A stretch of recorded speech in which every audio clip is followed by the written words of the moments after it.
Marũrũ ma mũrimũ wa Covid-19 nĩguo ndũrĩ ũtũmĩte bũrũri gwĩkururia na njira nene ũkũria-inĩ mwaka ũyũ na gũtiga Akenya aingĩ mahatĩrĩrĩkĩte nĩ wonjoria ũrĩa ũcokete thĩ na gĩkĩro kĩnene.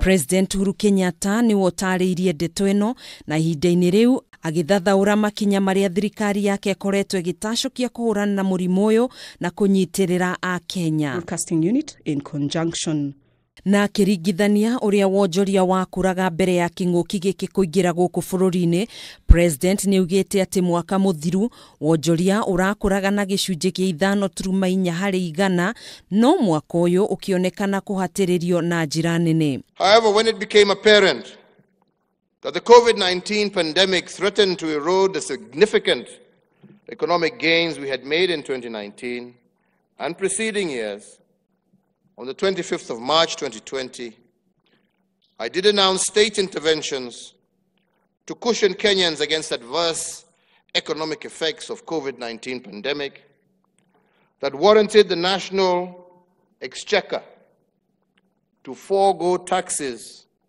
amounting to Kenya shillings 176 billion. Ndũmĩrĩri ĩno ya President ĩheanĩtwo rĩrĩa andũ 23 makuĩte kũrũmĩrĩra gũtorio nĩ mũrimũ wa Covid-19 rungu rwa mathaa 24 na wangĩ 919 ũmũthĩ makĩonekana gũkorwo marwarĩte mũrimũ ũyũ gũkũ bũrũri-inĩ ihinda-inĩ o rĩu. Gũkinyanĩrio ũmũthĩ ithabu rĩa othe makuĩte nĩ 1,203 na warĩ othe arwaru magakinyĩria namba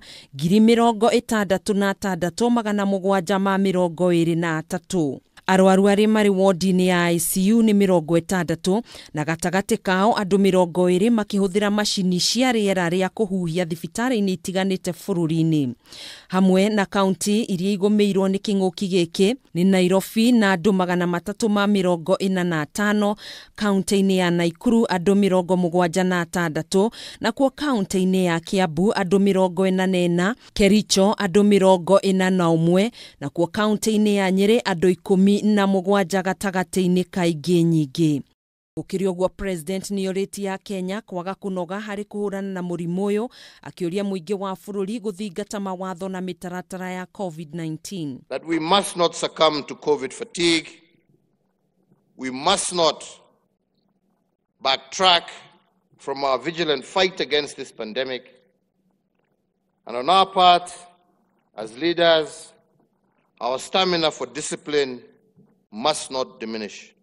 We also recognize and honor all other first responders, frontline staff, and essential workers who have selflessly gone above and beyond the call of duty and ensure that the Kenya flame continued to burn bright. Oho, President ni atũgĩrĩtie arigitani othe nĩ kwĩrutĩra na njĩra nene kũiga mũtũrĩre wao gwati-inĩ nĩguo kũhonokia bũrũri harĩ haro ya kĩng'ũki gĩkĩ.